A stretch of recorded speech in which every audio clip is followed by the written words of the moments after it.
Am I the a-hole for being furious that my husband accused me of tricking him with our child's birth certificate? I need to provide some extensive backstory so you can fully understand why this situation has hurt me so deeply. My husband and I both come from humble beginnings. Our families didn't have much money, and they lived paycheck to paycheck, often struggling to make ends meet. Few people in our families ever went to college, so earning a degree was a big achievement for both of us. Despite the challenges, we managed to complete our education, and we're now in a much better financial position than most of our relatives. When we got married, I was already somewhat financially stable. I owned a small house and had paid off my car. My husband, however, was in a much different situation. He was carrying a significant amount of debt, and his credit score was in bad shape. This wasn't entirely his fault. He had taken out substantial student loans to get through college, and he also frequently sent money to help out his family, who were still struggling financially. On top of that, he has ADHD, which made managing his finances even more difficult, leading to some missed payments and other financial mishaps. I understood his situation and didn't hold it against him, but I was also determined to help him get out of debt as quickly as possible. I wanted us to be financially secure before we started a family, so we wouldn't be burdened by debt when raising our children. At the time, he was earning $80,000 a year, while I was making $100,000. When we got married, he moved into my house, and we agreed to split our living expenses 50-50ths. However, I didn't charge him rent because I owned the house and was already covering the mortgage and home insurance. He wasn't on the deed, so it didn't make sense to make him pay rent. On top of that, I started paying extra towards his debt to help him pay it off more quickly. His car loan was also in my name, and I covered half of that payment as well. I work in IT, and at one point, I was offered a new job that required 50% travel but came with a significant pay increase. This job was much more demanding, both physically and mentally, but the higher salary would allow us to save a substantial amount of money and pay off a large portion of his debt. After discussing it with my husband, we decided that I should take the job, even though it meant I would be away from home a lot. I did this job for just over 2 years, traveling constantly to remote locations where I had to work in challenging conditions, like freezing warehouses and data centers. The work was grueling, pulling cables, moving heavy equipment, and working long hours in uncomfortable environments, but I did it because I believed it was a necessary sacrifice for our future. Eventually, I became pregnant, and the travel became too difficult for me to manage. I decided to take a lower-paying job that didn't require travel, but it was still a good salary, $120,000 a year. Even though it was less money than I had been making, it was worth it to avoid the constant stress and physical strain of the travel job. By this point, I was exhausted and dealing with some serious health issues caused by the demanding work, but I was relieved to finally be in a more stable position where I could focus on my pregnancy and our growing family. When I was 8 months pregnant, my husband suddenly asked me to take a paternity test. The request came out of the blue, and I was completely blindsided. I asked him why he would ask for such a thing, especially so late in the pregnancy, and whether he didn't trust me. He insisted that he did trust me but said that because I had been traveling so much for work, he just needed some reassurance for his peace of mind. He mentioned that his family and friends had been questioning him, asking how he could be so sure that the baby was his when I had been away from home so often. Hearing this was like a punch to the gut. After everything I had done for him, helping him get out of debt, not protecting my own financial assets, and sacrificing my health and well-being for a high-paying but grueling job, he still had doubts about my fidelity. I was heartbroken. The stress and emotional toll of the pregnancy were already overwhelming, and this request just pushed me over the edge. I broke down in tears, and seeing how upset I was, he dropped the issue, at least for the time being. But now, our son is 3 months old, and my husband has brought up the paternity test again. This time, he's adamant that I need to take the test, and he's refusing to sign the birth certificate unless I do. I was stunned by this ultimatum. I told him that his name is already on the birth certificate because we're married, and I completed the necessary paperwork before we were discharged from the hospital. He didn't realize that this was the case, and now he's furious, accusing me of tricking him into putting his name on the certificate without his consent. So here I am, married to a man who not only doesn't trust or love me but who also seems to have no understanding of basic legal procedures. It's like a nightmare I can't wake up from. His family is now bombarding me with calls, pressuring me to agree to the paternity test, while my own family is outraged on my behalf. Some of our mutual friends have tried to downplay the situation, suggesting that taking the test isn't a big deal, but to me, it feels like a profound betrayal. After everything I've sacrificed for him, this is how he repays me, with suspicion and accusations. I can't help but feel completely disrespected and devalued. Am I wrong for feeling this way? Top comment before the update asterisk. No, you're absolutely not wrong for feeling the way you do. Frankly, given everything you've described, I would agree to the paternity test, but only after consulting a lawyer to get your finances in order. You should look into whether the money you've contributed towards paying off his debts can be considered a shared asset, so you don't end up paying him anything further in the event of a separation. I would also have divorce papers prepared and ready to serve him the moment the paternity test results come in. Then, tell him to pack his bags and go live with his parents, as the house is in your name, and you want him out immediately. You deserve so much better than this. You need to have a clear and firm conversation with him where you state unequivocally that, moving forward, the only interaction you will have with him will be strictly limited to matters concerning your child. Emphasize that any visits he wishes to have must be arranged and agreed upon by you in advance. If he shows up unannounced or without prior approval, you will not let him in, and the door will remain closed to him. His insistence on demanding a paternity test reveals a deep lack of trust, and this goes hand in hand with an absence of genuine love. No marriage can survive without these foundational elements of trust, respect, and love. His recent actions have clearly demonstrated that he does not trust you, and as a result, you can no longer trust him either. Furthermore, any respect you may have once held for him has likely eroded completely, and without trust or respect, there is no foundation for a relationship, let alone a marriage. At this point, it is crucial to cut your losses and take steps to protect yourself and your child. One of the first and most important steps you should take is to secure a highly competent and aggressive lawyer, preferably one with a strong reputation for being a tenacious advocate and a proven track record of successful cases. Given the financial dynamics of your marriage, where you were the primary breadwinner, financially supported your ex, and even went so far as to pay off his debts while he contributed minimally to household expenses, your lawyer may be able to use these factors to your advantage during the divorce proceedings. It is imperative that you protect your financial future and ensure that he receives no portion of your pension or other assets. Additionally, since he seems so fixated on the idea that you may have been unfaithful, it's worth considering that this suspicion could be a projection of his own behavior. It is not uncommon for individuals who are guilty of infidelity themselves to become paranoid and suspicious of their partner's actions. To address this issue head-on and eliminate any doubts regarding child support or custody matters, you should proceed with a paternity test. This will ensure that, when the divorce is finalized, there can be no disputes or arguments about his financial obligations toward your child. You've already gone above and beyond by supporting him and dealing with the added pressure from his family, who have likely influenced his thoughts and behavior. Now, it's time for him to face the consequences of his actions. When the paternity test results are in hand, serve him with divorce papers and make it clear that he should go stay with his family since he seems to value their opinions more than yours. It's also important that you stop covering his expenses immediately. He needs to start taking responsibility for his own financial obligations. Use the money you save by no longer supporting him to hire an excellent lawyer who can provide you with the best advice on how to proceed with the divorce. If you're inclined, you might consider publicly sharing the paternity test results at the same time you serve him with the divorce papers. This could help put an end to any rumors or false accusations circulating among his family or social circle. Should he continue to insist on further discussions or attempts to reconcile, propose that you are willing to take the paternity test on one condition, that he signs a postnuptial agreement. This agreement should be designed to protect your assets and finances, ensuring that he is not entitled to them in the event of a divorce. However, it's important to understand that even if the paternity test proves that he is the biological father, this may not be the end of his accusations. His suspicions may persist, especially if he believes that you could have cheated on him during your work-related travels. This mindset could lead to ongoing, baseless accusations, which could continue to strain your relationship. To further protect yourself, it may be wise to include a cheater clause in the postnuptial agreement.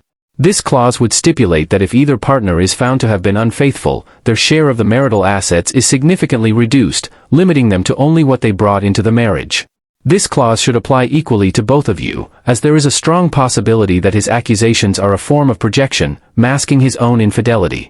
His sudden and intense suspicion could be the result of his family's influence, perhaps instigating doubts in his mind by questioning why you travel so much for work. They might suggest that it's unusual or inappropriate for a woman to have such a demanding career, planting the seed of suspicion that you could be hiding something. Alternatively, he could be hiding his own indiscretions and projecting his guilt onto you. Either way, his behavior is not indicative of a loving or supportive spouse. To give you an update, in my previous post, I shared that my husband had demanded a paternity test.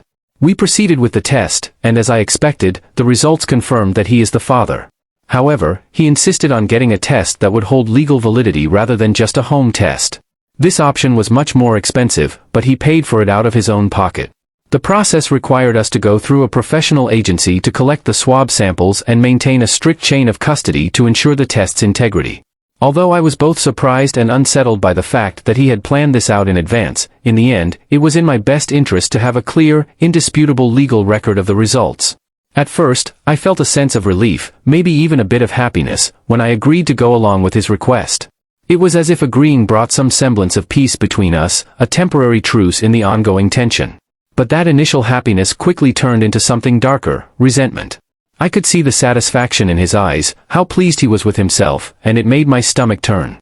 He went ahead and got the STI panel done, and of course, it came back clean. He seemed unfazed by the results, almost like he expected everything to be fine, but I know he was surprised when I asked him to get tested in the first place. It was as if he couldn't comprehend why I would make such a request, yet he didn't argue with me about it. He shrugged it off, saying, "It's just a test, no big deal," as if it were nothing. But when the conversation shifted to a postnuptial agreement, his demeanor changed entirely. He became defensive, flat out refusing to even consider it. I was disappointed but not surprised. I had already consulted with a lawyer, and they informed me that pursuing a postnup wouldn't do much for me legally. Living in a community property state means that I'd likely end up with little to nothing in the event of his death, regardless of how much I've invested in our marriage. The lawyer's advice made me realize that whatever I've spent on him is as good as gone, and I can't expect to get any of it back. So, I reluctantly let go of the idea of a postnup, resigning myself to the fact that the financial security I sought wasn't attainable through that route. This wasn't the only issue causing friction between us. We've had countless arguments about separating our finances. Every time the topic comes up, he accuses me of trying to control him through money. He argues that we're only a couple of years away from him becoming debt-free, but if I push for financial separation now, it would delay his progress significantly, extending his debt repayment to 5 or more years. His focus is so centered on his financial struggle that he can't, or won't, see how his lack of trust in me is damaging our relationship. It's infuriating. He keeps insisting that if the roles were reversed, and he had the financial upper hand, he would have spent his money on me without hesitation, as if that makes him a better partner. In his mind, my reluctance to continue supporting him financially is a sign that I'm failing as a wife, that I'm somehow betraying him by wanting to protect my own financial well-being. After a particularly heated argument, things began to shift slightly. He noticed how much my family's attitude toward him had changed.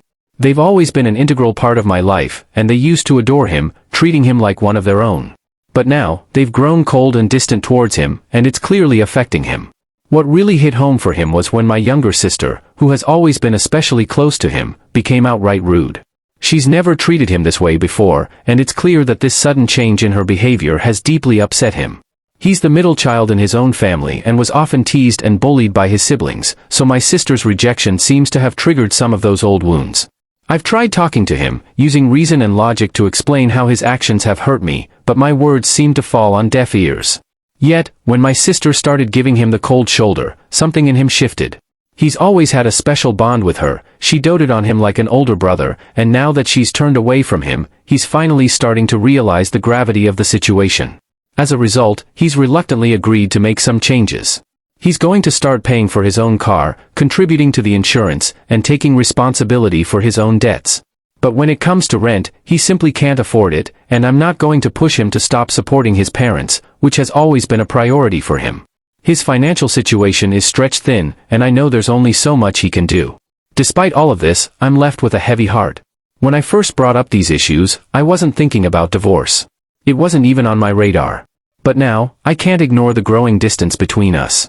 It feels like I'm falling out of love with him, and it's terrifying. It's as if the scales have fallen from my eyes, and I'm finally seeing all the flaws and red flags that I've been minimizing or ignoring for years. Everything that I once brushed off as insignificant now stands out in stark contrast, glaringly obvious and impossible to ignore. My mother has been a rock for me during this time. She's fully on my side and has been incredibly supportive, but she's also urged me to take my time and not make any rash decisions. I appreciate her advice, and I'm trying to follow it, but I'm so conflicted. I genuinely don't know what to do. He's making an effort, I can see that. He's trying to be a better partner, trying to be helpful, but it all feels like a performance, an act designed to keep me from leaving. It's almost laughable, in a bitter, ironic way. Who would have thought that accusing your wife of cheating would have a negative impact on her feelings towards you? He seems more concerned about the fact that my sister was a little mean to him than the fact that he's deeply hurt me. In his mind, my feelings are inconsequential, just the irrational emotions of a hormonal woman. But when my sister, whom he deeply cares about, starts treating him differently, suddenly he starts to question if maybe he really is the problem. Even from an outside perspective, it's clear that he still doesn't grasp the full impact of his actions. He seems to think that his suspicion of me cheating was no big deal, just a fleeting doubt that shouldn't have any lasting consequences. And now, because I'm asking him to take responsibility for his own finances, he views me as the bad partner. It's becoming more and more evident that he's been leeching off me financially and emotionally.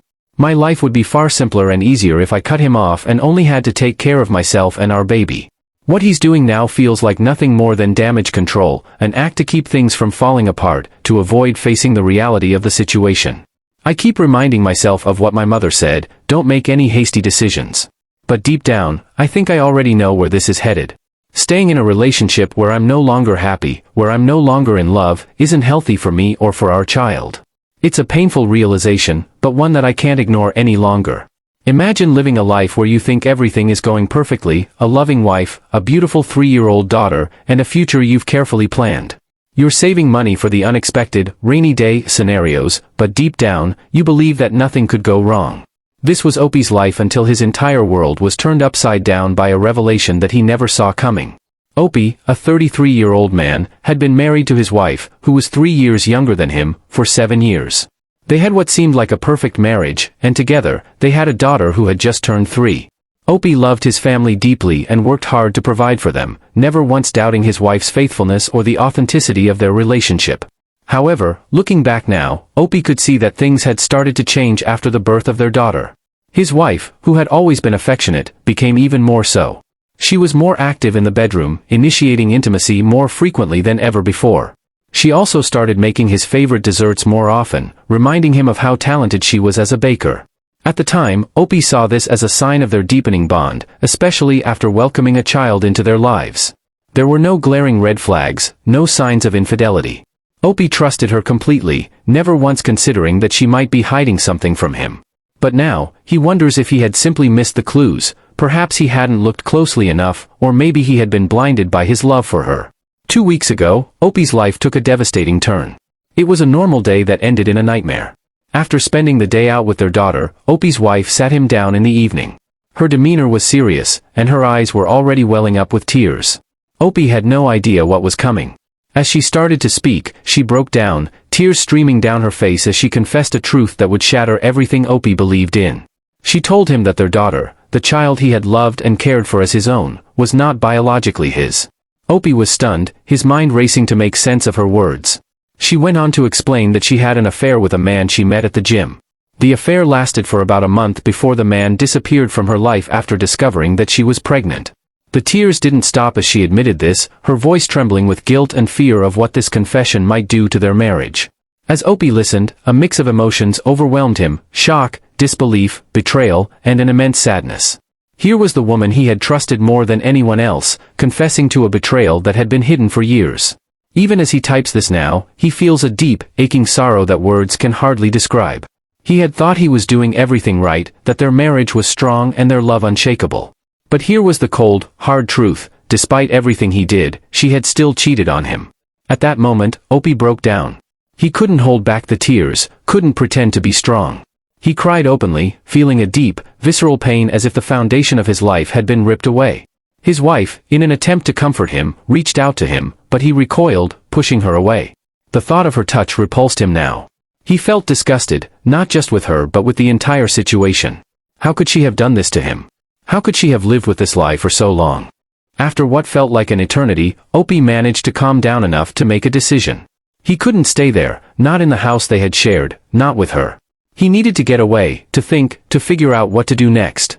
Without saying much, he grabbed his jacket and walked out the door, leaving his wife behind, still pleading with him not to go. She begged him to forgive her, reminding him that he was the only father their daughter had ever known. But her words fell on deaf ears. Opie couldn't think about that right now. He couldn't think about anything other than the fact that his entire life had been built on a lie. That night, Opie checked into a hotel, his mind numb with pain and confusion. He barely slept, and when he did, it was fitful and restless. He woke up the next morning, still in a daze, still trying to comprehend everything that had happened. His phone had been turned off, but when he powered it back on, he saw that his wife had bombarded him with messages, calls, texts, voicemails. He didn't read or listen to any of them. He couldn't. Instead, he blocked her number, shutting her out completely. He needed space, needed time to think without her constant pleas for forgiveness. After forcing himself to eat a little breakfast, Opie made one of the hardest decisions of his life. He contacted a lawyer to start the divorce process. The very thought of divorce was painful, but he knew he couldn't stay in a marriage built on deception. He also reached out to his boss at work, explaining the situation and requesting some time off. His boss, understanding the gravity of the situation, granted him a month off to sort things out. But the pain didn't stop there. By that evening, Opie started receiving calls from his mother and sister. To his shock and dismay, they were calling on behalf of his wife, urging him to forgive her and stay in the marriage. Their words felt like a betrayal on top of a betrayal. How could they take her side? How could they ask him to forgive something so unforgivable? Their calls only deepened his pain, making him feel more isolated and alone. That night, unable to bear the weight of it all, Opie turned to alcohol. He drank himself to sleep, trying to drown out the overwhelming emotions that threatened to consume him. In the days that followed, Opie moved in with his best friend, seeking refuge and support in someone who truly understood what he was going through. But even there, the calls from his mother and sister continued. They wouldn't stop, wouldn't leave him alone. A few days later, his mother sent him a long text message. The gist of it was that she believed he should step up and forgive his wife, not abandon the daughter he had raised for 3 years. She even went as far as to say that she would disown him if he went through with the divorce. This was yet another blow to Opie, who was already struggling to keep his head above water. On one hand, he couldn't deny the bond he had formed with the little girl he had believed to be his daughter. For 3 years, he had loved her, cared for her, and been her father in every way that mattered. But on the other hand, how could he continue to raise a child who was a constant reminder of his wife's infidelity? Every time he looked at her, he would see the man who had taken his place, the man who had fathered her. The thought of that was unbearable. Opie's best friend and his wife were his rock during this time. They supported his decision to divorce, reassuring him that he had every right to walk away from a marriage that had been built on lies. They reminded him that he deserved better, that he didn't have to stay with someone who had betrayed him so deeply. Adding another layer of complexity to the situation was the fact that Opie's sister was infertile. Opie suspected that this was part of the reason why his mother was so against the divorce. If Opie left his wife, his mother would lose her only grandchild, and that was something she couldn't bear. But this didn't make the situation any easier for Opie. If anything, it made it even harder, knowing that his mother's motivations were more about herself than about what was best for him. As Opie shared his story online, he was met with overwhelming support. People from all walks of life chimed in, telling him that he was not the a-hole in this situation. They were outraged on his behalf, insisting that his wife had lied to him every single day for nearly 4 years. They reminded him that he had gone through the entire pregnancy, thinking the child was his, only to find out that it was all a lie. Some even questioned how long the affair had really lasted, suggesting that it could have been much longer than she admitted. They advised Opie to stand firm, to tell his mother and sister that he would divorce his wife, find a loyal and faithful partner, and have children with her. If they wanted a relationship with their real grandchildren, they would have to support him, not the lying cheater who had broken his heart. In an emotional update, Opie explained that he had finally met up with his wife at a cafe. His best friend and his wife were there as well, just in case his wife tried to pull anything. Opie kept the meeting short. He didn't want to hear her apologies anymore. He didn't want to hear her excuses. All he wanted to know was why she had cheated and whether she had already taken a DNA test. Her answer shattered him all over again. She said she cheated because she found the guy attractive and made a mistake. Just like that. It was as if all the love, all the years they had spent together, meant nothing the moment she laid eyes on someone she found more physically appealing. And yes, she admitted, she had already taken a DNA test. The daughter wasn't his. Opie left the cafe in a daze, feeling like his entire world had come crashing.